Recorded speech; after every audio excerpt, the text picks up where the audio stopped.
You don't have a rank anymore. Technically, you do. There is a number attached to your name in a system that civilians cannot access, and most military personnel will never have clearance to see. But in practice, in the rooms where the work actually happens, the rank stopped mattering several levels ago. What matters now is the designation. And the designation has one word: Ghost. You've been called a lot of things across the career that brought you here. Candidate, operator, team leader, sergeant major. Each title came with a new set of things you were allowed to know, allowed to do, allowed to carry into rooms that got progressively smaller and quieter and more consequential as you moved through the levels. But Ghost is the last one. Ghost means no unit patch, no deployment record, thus no official acknowledgement of where you go or what you do when you get there.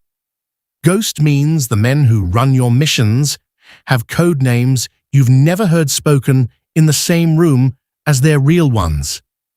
Ghost means you signed a document that removed your name from categories of record that most people don't know exist. Ghost means you are the last level. The question is not what you do at level 8. The question is what each level before it took from you to get here. Level 1. You don't apply to Delta Force. There is no application. There is no recruitment poster. There is no sergeant who sits you down and says, "We'd like you to consider trying out for the unit."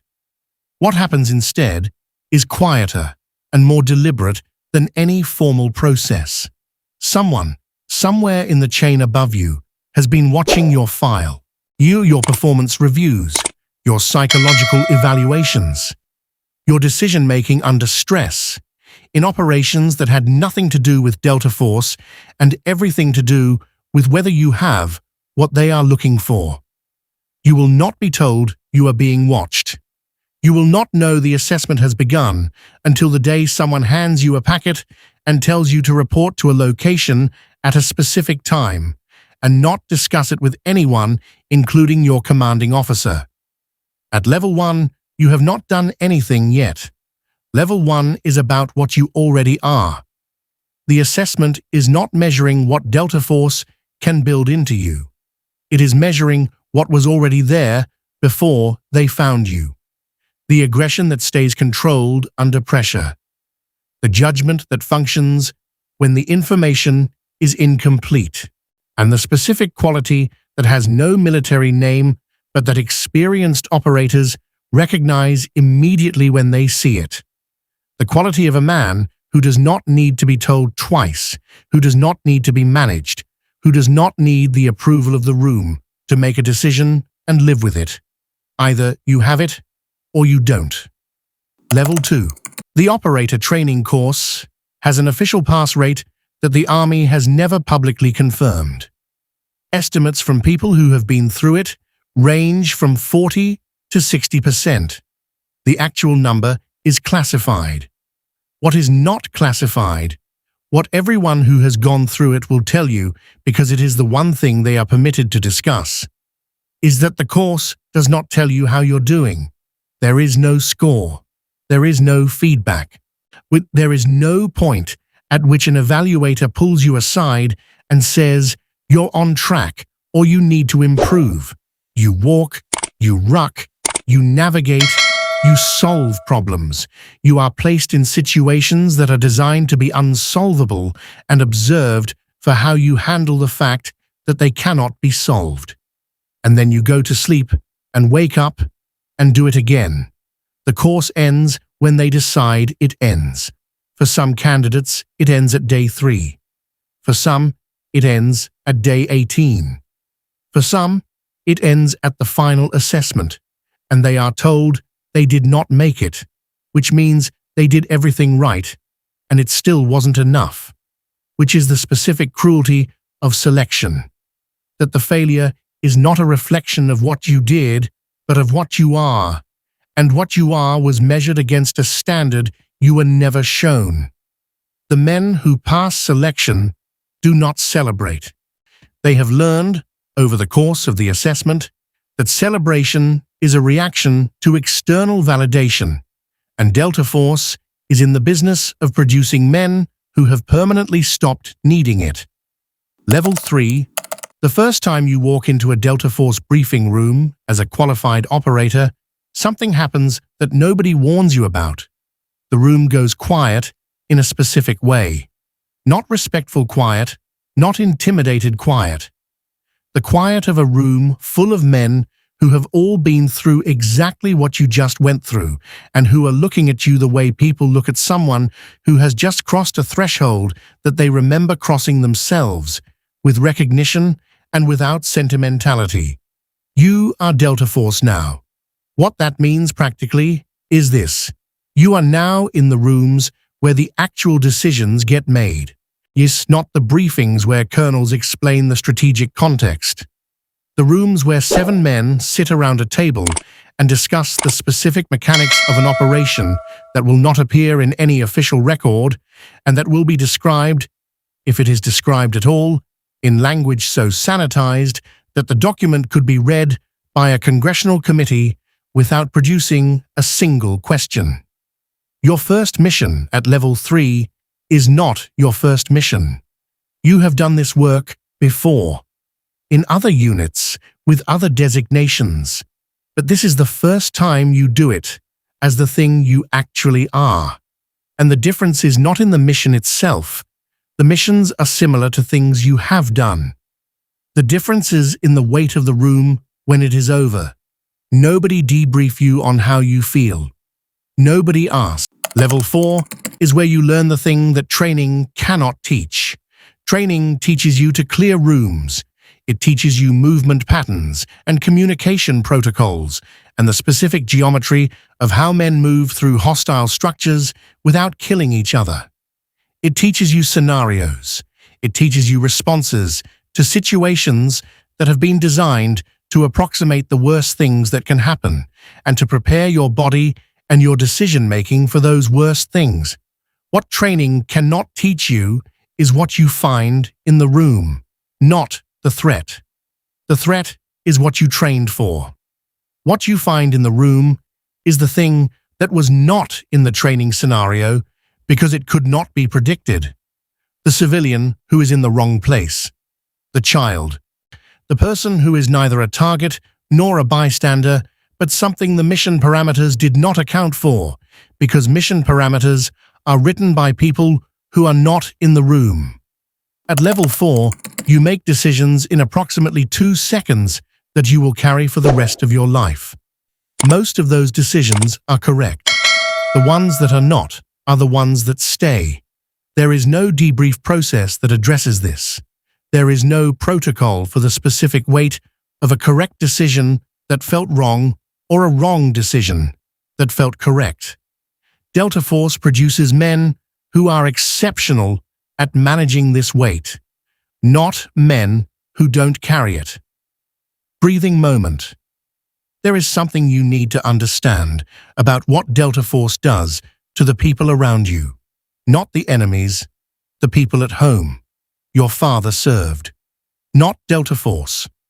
Army, and 20 years, 2 wars, the kind of career that produced a man who understood, without being told, that there are things his son does that he will never be permitted to ask about.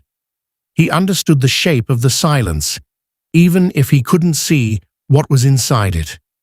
The last time you saw him before the deployment, you cannot name, the one that lasted 14 months, and that appears on your official record as a training rotation in a country that is not where you were. He drove you to the airport. He parked the car. He got out. He stood in the drop-off lane, while the cars moved around you both. He looked at you the way fathers look at sons when they have something to say and have spent long enough in the world to know that saying it won't change anything. He said, "Come back." 2 words. That was all. You said you would. You didn't tell him that coming back is not the thing you worry about. You worry about who comes back. Whether the person who walks out the other side of the next 14 months will still be recognizable to the man standing in the drop-off lane. Level 5, Team Leader. At level 5, the fear changes. At level 3 and 4, the fear, if you call it that, which most Delta operators won't, is personal. It is about your own performance, your own decision-making, your own place in the stack, and whether you will do what needs to be done at the moment it needs to be done. That fear is manageable because it is focused. You are the variable. You control the variable. At level 5, you are responsible for the men. 5 men, 7 men, 12 men on a larger operation. And men who are as good as you are, or better. Delta Force does not produce men who need to be managed, which means leading them is not a matter of authority, but of trust. And trust at this level is not given. It is built through a specific kind of consistency that has nothing to do with rank and everything to do with whether the men believe that your decisions in the room will keep them alive. The fear at level 5 is not dying. The fear at level 5 is making the decision that brings someone else's father home in a box. You think about this before every mission. You think about it after every mission. You stop thinking about yourself entirely. Level 6. At level 6, you stop counting missions. Not because there are too many, though there are. It's because the missions stop being discrete events and become something more like a continuous state. You are always either on a mission, preparing for a mission, recovering from a mission, or being briefed on the next one. The line between your operational life and your actual life has been gone for long enough that you have stopped noticing its absence. Some of the missions at level 6 worked perfectly. The target was there. The intelligence was accurate. The men performed at the level they were trained to perform. The objective was achieved. The unit returned to base, with everyone accounted for. These missions do not appear in any official record. They will not be discussed in any memoir. The men who were on them will not be able to tell their children what they did. The missions worked completely and left no trace, which is exactly what a successful mission at this level is supposed to do. Some of the missions did not work. The intelligence was wrong, or the target moved, or something in the room was not what the briefing said it would be. These missions also leave no trace, because the classification system does not distinguish between perfect operations and failed ones. Everything is withheld. Everything is protected. The successful mission and the failed one look identical from the outside. At level 6, you know the difference. You will always know the difference. At level 7, you become the thing that used to brief you. You sit in rooms with generals, and not to receive orders, to provide the ground truth that the generals need to make decisions that will eventually become the orders that the men at levels 3 and 4 will execute. You are the translation layer between what the intelligence community believes is happening and what the men who have actually been in those rooms know is happening.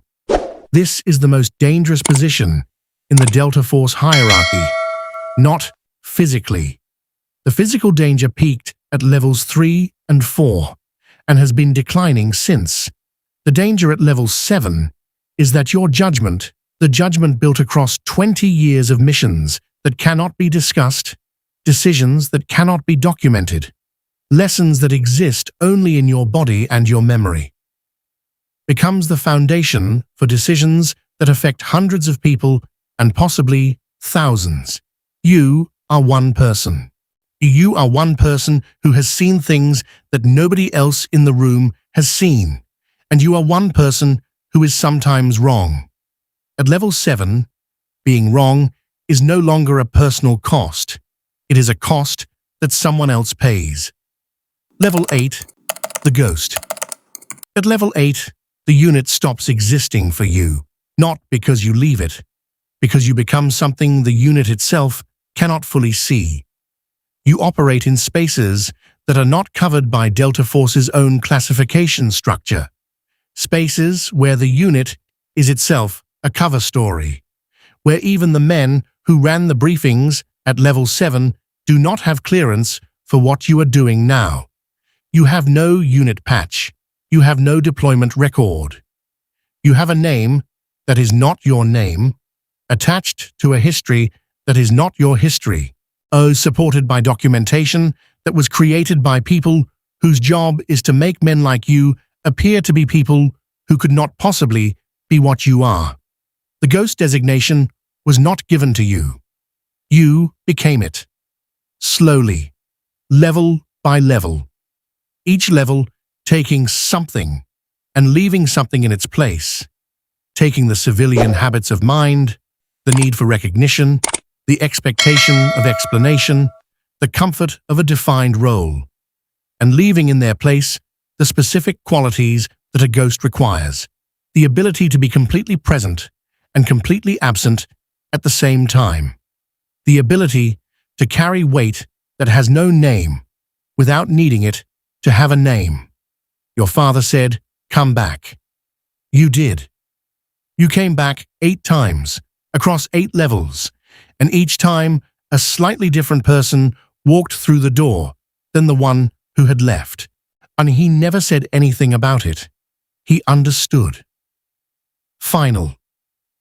Delta Force did not make you into something you weren't.